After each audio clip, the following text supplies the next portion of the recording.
All right, let's do this. We're about to take a high-speed tour of our very own cosmic neighborhood, the solar system. We're going to journey from worlds of molten metal all the way out to the giant frozen planets lurking in the dark.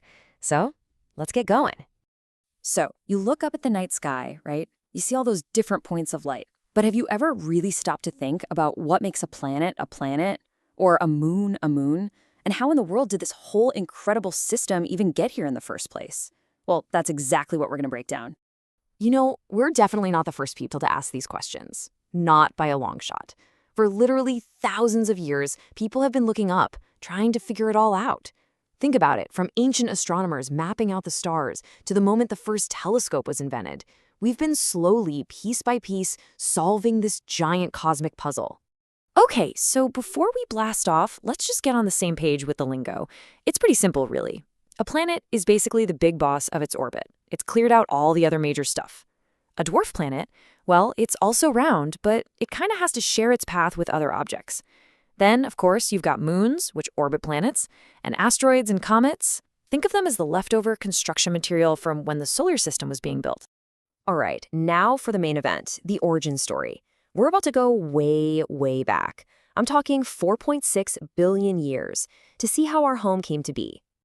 So picture this. It all kicks off with this huge spinning cloud of gas and dust around our brand new sun. In step 1, the sun's heat is like a giant blow dryer pushing away the lighter stuff like ice and gas. What's left behind? The heavy stuff, rock and metal particles, which start to form rings. Then, in step 2, those little pebble-sized bits start clumping together. And as they get bigger, their gravity gets stronger, pulling in even more material to form these rocky cores. And finally, step 3. Way out in the cold, far from the sun, ice gets to stick around. These icy, rocky cores grow super fast and start hoovering up all the gas around them, becoming the gas giants we know and love.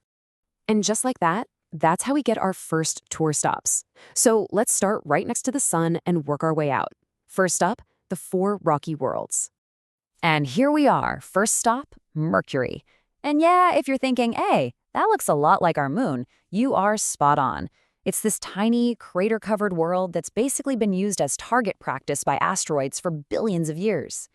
And when I say extreme, I mean it. Get this. One single day on Mercury lasts for almost 60 of our days. And the temperatures? Whoa.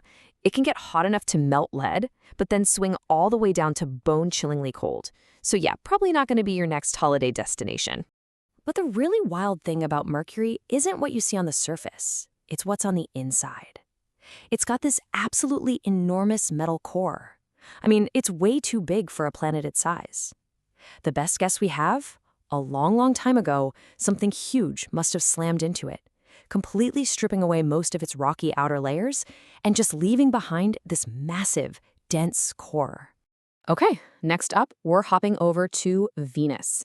Now, Venus is often called Earth's twin because they're almost the exact same size. But let me tell you, this is the evil twin. It went down a totally different and frankly terrifying path. So what went so wrong? It all comes down to its atmosphere. It's this super thick, crushing blanket of almost pure carbon dioxide. This creates a runaway greenhouse effect on steroids.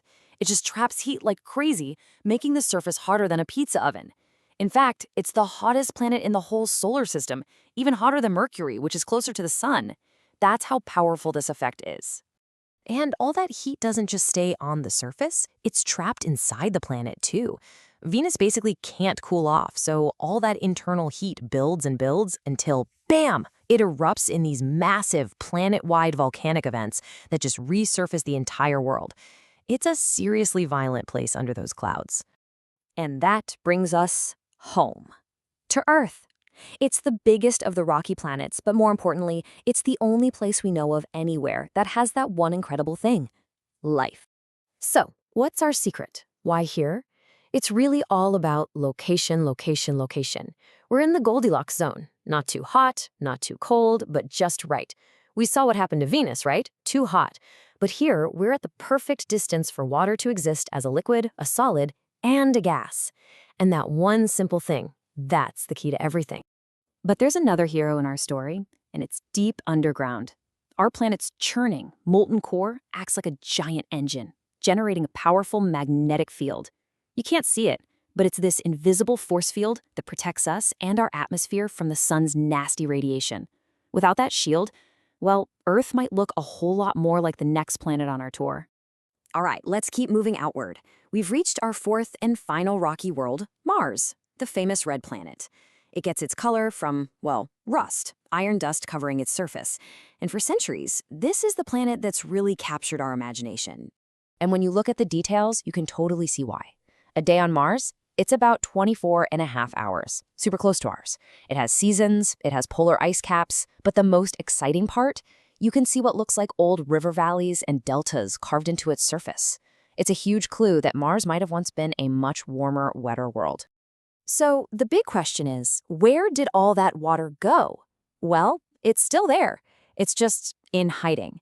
It's not flowing in rivers anymore, but there are massive amounts of ice frozen at its poles and locked up just beneath the surface, under all that red dust. Okay, so before we move on, let's just take a moment to see all four rocky planets lined up together. It really gives you a sense of scale, right?